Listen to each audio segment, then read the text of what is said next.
Hey everyone, just giving a quick update for the Great Guitar Build Off. My kit hasn't arrived yet. It's still somewhere around the world. It's being sent from Australia. I would get it from Crimson Guitars, but they didn't exactly have what I wanted. Anyway, just saying hi. Thought I'd give you a tour of my workstation, which is right here. Very messy. That's my workbench, but I'll get things done. You can see some of my tools there. You got my air compressor, my router, and etc. etc. Nothing too exciting. I thought while I wait for it to come, I'd show you a few of the guitars that I have done. Most of them are failures, but they say failure is the greatest teacher, and I should be a master by now. But I got what, 4 or 5, 3, 4, something like that.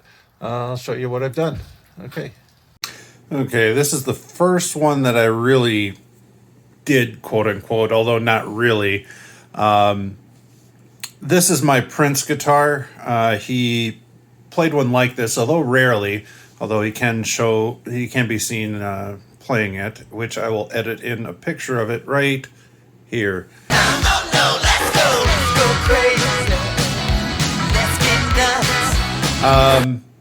Anyway, this is all from Warmouth. I did get the body already finished, so I didn't do anything on the body. I did finish the neck because I did buy that unfinished.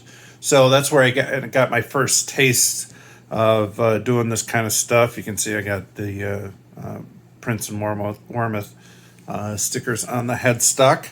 I originally had passive pickups in this, but I wasn't really too happy with them and how they sounded. So I eventually got the EMGs that Prince uses, and as a result, I had to drill in a battery box, which you see there. So, and that's something I'll be doing on my official Great Guitar Build-Off build. Spoiler alert, I'm going to be putting in piezo pickups, so I'll need a box for that. People have said that this Floyd Rose that I have on here has some voodoo magic on it because it stays in tune. It really does, and the friends that I have that ever played a Floyd Rose all said they go out of tune instantly. But this thing is a real Floyd Rose, and it stays in tune pretty good. I actually really like this guitar, and not only just because I'm a huge fan of Prince, and he was the king. He's my favorite musician of all time, and he deserves that title. He was a legit musician, and he was the best. I'm also from Minnesota, so I may be biased there as well, but still.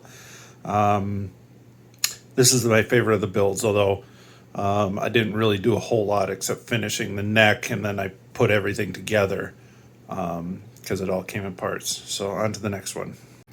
And this is my next foray into any type of building work. I found a cheap Ibanez. It's a 1983 Roadstar 2 made in Japan. So it's actually a really nice guitar. And what I did, the first thing I did was strip the paint. And then I tried my own hand at a paint job there, which from far away looks like a decent job. But once you get up close, there's some issues.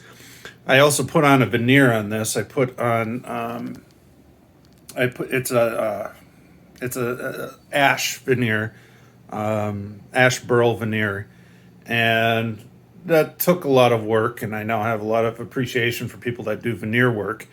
Eventually, I bought a vacuum press to put it on, and even then, there were some issues I had to fill.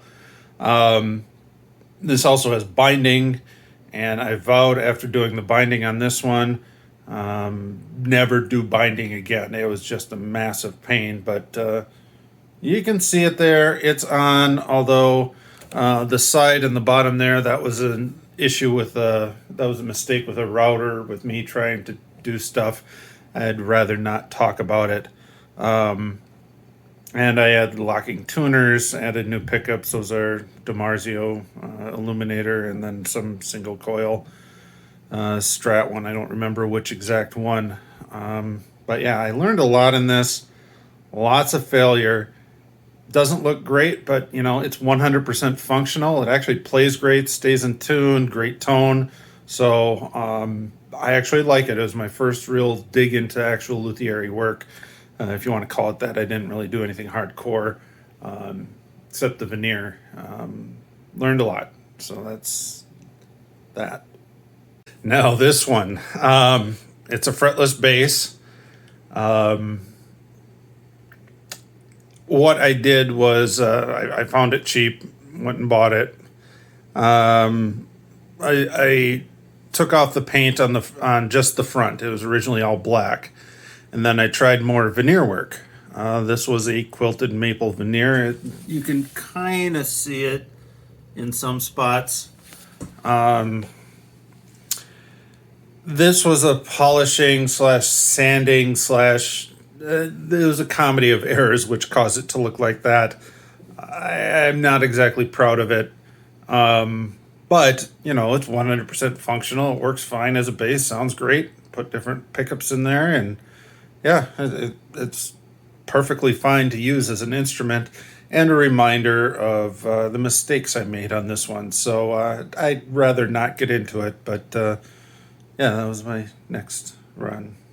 This was my next one. This one was the first actual kit guitar that I bought. I think it was from the Fretwire. I could be wrong about that, but yeah, 12-string semi-hollow. It was fine. Did it all purple with gold hardware, you know, in honor of my Vikings. Love the Vikings. So yeah, there's not much to say. It's okay. I tried to do a different type of color job. It did not look very good, so I took it all off and then went all purple. I'm never doing another semi-hollow again because wiring one is the worst. I hated it, getting it all wired together and everything. Yeah, there are mistakes on it. It's not great, but you know, it's functional. Looks good. Okay, and then this beauty. This 8-string here also came from a kit. It was looking actually great. It was looking wonderful until polishing. Now, this is a different polishing issue. The polisher that I have is drill-based, and I wasn't paying attention when I was polishing things, and it kind of got away with me quite a bit, and didn't notice it was doing that to the finish. But again, it's functional. It's fine. It works. It sounds good. Yeah, there isn't much to say about that. I can put in a picture of what it looked like before the mess, and it actually was looking pretty good. But that's that. That's that on the 8-string. And then this one here, I'm actually most proud of, although there are some errors in it, but works good, sounds good. What I had done is I just bought a made in Mexico body that I found for cheap because it had some chips in it, but otherwise functionally correct. Stripped it off, and then I put in a. This is the Richie Kotzen signature neck that I put on it, and yeah, I stripped the body. I actually have pictures of this. I originally was going to put a bird's eye maple veneer on this, but my vacuum press bag that I was using it had a pinhole leak in it that I was unaware of. So after I put it in and came back to it, it was not a good veneer. So I had to spend a bunch of time scraping the veneer off and all that glue and all that fun stuff. And then decided to do this blue burst finish here. Put in a P90 and then a humbucker for the single coil size humbucker for the bridge with gold hardware. I think it looks absolutely fantastic. Although there are there's some issues with the finish, but it's all cosmetic. It sounds and plays great, and I do like this one. And that's where we are. You will be seeing my next project for the Great Guitar Build Off once it gets here. I think it's somewhere in Europe right now. I'm not exactly sure. Maybe it's headed over to the US, but hopefully I'll get it soon. And you can see my project on the next build. If you care to see any of my other guitars, I got a bunch of them. My favorite guitar that I own is actually probably this one, which is one I built. It's a Music Man Majesty. A couple of Music Man. I'm a big Music Man fan, if you can't tell. That guitar is a Lugnus made in Sweden. I had that specially done for me. There's a long story behind that. My great-grandmother was actually born in Lugnus, Sweden, and I was just researching the town and found they had a guitar manufacturer there, and they did, and I ordered a classical guitar, although I'm not very good, but I'm glad I have it. Their big claim to fame is that they make necks for Goya for a long time, and the Goya guitar that Julie Andrews plays in The Sound of Music, that neck was actually made in that Lugnus factory. If you're into classical guitars, I recommend checking them out. So yeah, that's the story behind that one. That one holds a lot of meaning to me. So there's that. There's my guitar amps, Mesa Boogie Express. That's the main one I use. And then this orange Tiny Terror. There are piezo pickups, or piezo, or piezo, or however you want to pronounce it. I don't think anybody knows the correct way to pronounce it. But I have this split off to stereo, and so then the piezo sound goes through the orange, and then the magnetics go to the Mesa Express. So that's basically what I use it for. I just had the cap lying around and found a good deal on the Tiny Terror, so that's why I just picked it up. And then there's my bass amp, the TC Electronic. I actually really like this amp. It's very, very good. Recommended if you ever come across one.